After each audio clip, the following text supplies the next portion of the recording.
আপুনি হাতে কামে আজি ষ্টেটাছৰ মাধ্যমেৰে আজি যিমানজন ইয়াত একাউণ্ট আপোনাৰ একাউণ্টত নাম্বাৰ আছে প্ৰায় ষ্টেটাছ চাই ষ্টেটাছটো আমি কি লগাওঁ আকৌ মোৰ দুখৰ মানে এনেকুৱা হৈ গৈছে আৰু চাকি নুনুমাই নজ্বলে কিবা কিবি বহুত লগাই মানুহে RCMত থাকি হয় RCMে য'তেই ভৰি পেলাই ত'তেই সফলতা চবতে সমস্যাৰ সমাধান কেৱল RCMত আকৌ তাত যদি সমস্যাৰ কথা আমি ষ্টেটাছ ফালি থাকোঁ হ'ব জানো ফেচবুক ইনষ্টাগ্ৰামত নিজৰ চেল্ফিটো মাৰি দি কি পাব হয় নাই যদি এইখিনি প্ৰচাৰ কৰে আজি প্ৰচাৰ মাধ্যম যে বহুত আছে সঁচাকৈ ঘৰখনত প্ৰডাক্ট ইউজ কৰায়ো আলহীক সেইখিনি দেখুৱাইও আমি প্ৰচাৰ কৰিব পাৰোঁ মুঠৰ ওপৰত প্ৰচাৰ কৰিব লাগে আজি গুৰুজনে আজি 5000 বছৰ আগতে 500 বছৰ আগতে শংকৰদেৱে একশৰণ ভাগৱতী ধৰ্ম প্ৰচাৰ কৰিছিলে তেতিয়া ভাওনাত কি আছিলে ঠোলটো টুংটুঙাই থাকে একদম বহুত দেশ টুংটুঙালেহে মানে ভাওৰীয়াজন আহে হয় নাই তাৰপিছত আকৌ কি কয় একদম তেনেকুৱা ধৰণৰ আছিলে হয় নাই তেতিয়াতো কোনো ভাওনা কম্পিটিশ্যন নাছিলে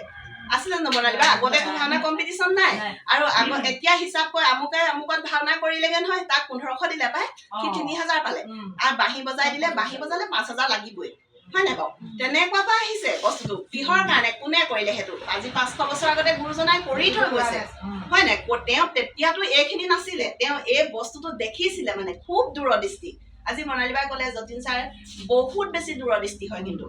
ছাৰ বহুত বেছি খুব সৰুকে বস্তুটো নাচায় একদম দূৰলৈ চাই বস্তুটো সেইকাৰণে তেওঁ কেতিয়াবা অফমুডত দেখা যায় অফমুডত দেখা যায় বহুত দূৰলৈকে চোৱা হয় বুলি মই ভাবোঁ কিছু ক্ষেত্ৰত সকলো ক্ষেত্ৰতে বুলি নহয় সেইখিনি আমি ল'ব লাগিব যিখিনি ভাল আৰু সেই গুৰুজনে সেই দূৰদৃষ্টিয়ে বস্তুটো চাইছিলে যে সময়ত সঁচাকৈ তাৰমানে জীৱ তৰণৰ উপায়হে এইটো ন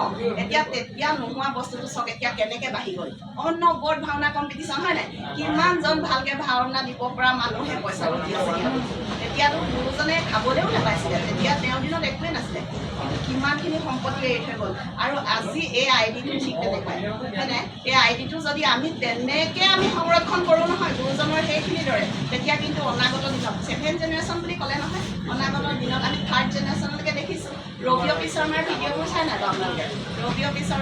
ৰবি শৰ্মা তেওঁৰ নাম অপি মানে ওম প্ৰকাশ শৰ্মা দেউতাকৰ নাম আৰু তেওঁ যেতিয়া তেওঁৰ আইডিটো ৰয়েলিটিৰ পৰা ট্ৰেন্সফাৰ হ'ল ৰবি অপি শৰ্মা লাগি গ'ল নামটো গম পাই নাই 48 লাখ ইনকাম তেওঁৰ হয় আৰু সেই তেওঁৰ ঘৰ ৰাজস্থানত হয় তেওঁ ডায়মণ্ড জুৱেলাৰী মানে তেওঁ এজন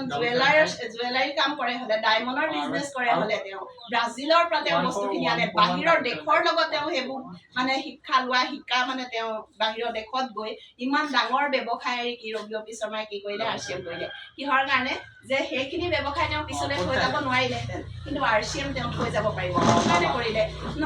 এতিয়া আমি যদি শংকৰগুৰুৰ দিনততো আৰু মানুহ আছিলে নে নাই তেওঁলোকৰ নামটো আমি লোৱা নাই গান্ধীজীৰ দিনত সমসাময়িকভাৱে কিছুমান ব্যক্তিৰ নাম লওঁ প্ৰত্যেকজন মানুহৰতো আমি নাম নলওঁ তেওঁলোকে স্বাধীনতা আন্দোলন কৰিছিলে যদিও তেওঁলোকৰ লগত কিন্তু সকলো মানুহ ওলাই যোৱা নাছিলে ব্ৰিটিছৰ পক্ষেও কোনোবা আছিলে আমি তেওঁলোকৰ নাম নজানো